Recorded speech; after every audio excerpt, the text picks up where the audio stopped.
Exodus 2. Moses is born, and a man of the house of Levi went and took as wife a daughter of Levi. So the woman conceived and bore a son. And when she saw that he was a beautiful child, she hid him 3 months.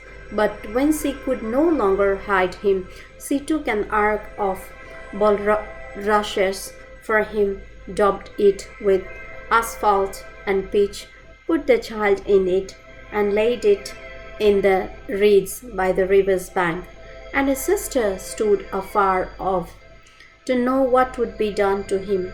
Then the daughter of Pharaoh came down to bathe at the river, and her maidens walked along the riverside. And when she saw the ark among the reeds, she sent her maid to get it. And when she opened it, she saw the child, and behold, the baby wept. So she had compassion on him, and said, "This is one of the Hebrew children." Then his sister said to Pharaoh's daughter, "Shall I go and call a nurse for you from the Hebrew women, and that she may nurse the child for you?" And Pharaoh's daughter said to her, "Go." So the maiden went and called the child's mother. Then Pharaoh's daughter said to her, "Take this child away and nurse him for me, and I will give you your wages." So the woman took the child and nursed him, and the child grew, and she brought him Pharaoh's daughter, and he became her son. So she called his name Moses, saying, "Because I drew him out of the water." Moses flees to Midian. Now it came to pass in those days, when Moses was grown, that he went out to his brethren and looked at their burdens. And he saw an Egyptian beating a Hebrew, one of his brethren. So he looked this way and that way, and when he saw no one, he killed the Egyptian and hid him in the sand. And when he went out the second day, behold, 2 Hebrew men were fighting. And he said to the one who did the wrong, "Why are you striking your companion?" And he said, "Who made you a prince and a judge over us? Do you intend to kill me as you killed the Egyptian?" So Moses feared and said, "Surely this thing is known." When Pharaoh heard of this matter, he sought to kill Moses.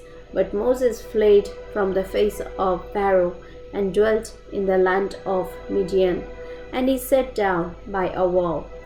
Now the priest of Midian had 7 daughters, and they came and drew water, and they filled the troughs to water their father's flock. Then the shepherds came and drove them away.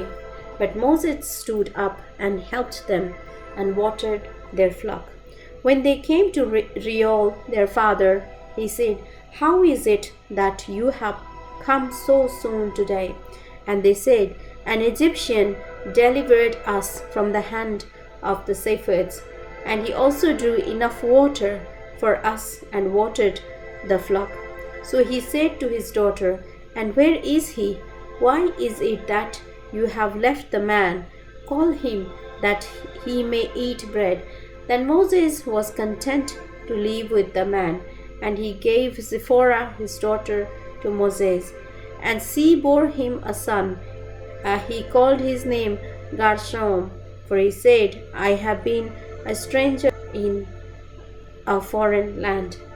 Now it happened in the process of time that the king of Egypt died. Then the children of Israel groaned because of the bondage, and they cried out, and their cry came up to God because of the bondage. So God heard their groaning, and God remembered his covenant with Abraham, but Isaac, and with Jacob. And God looked upon the children of Israel, and God acknowledged them.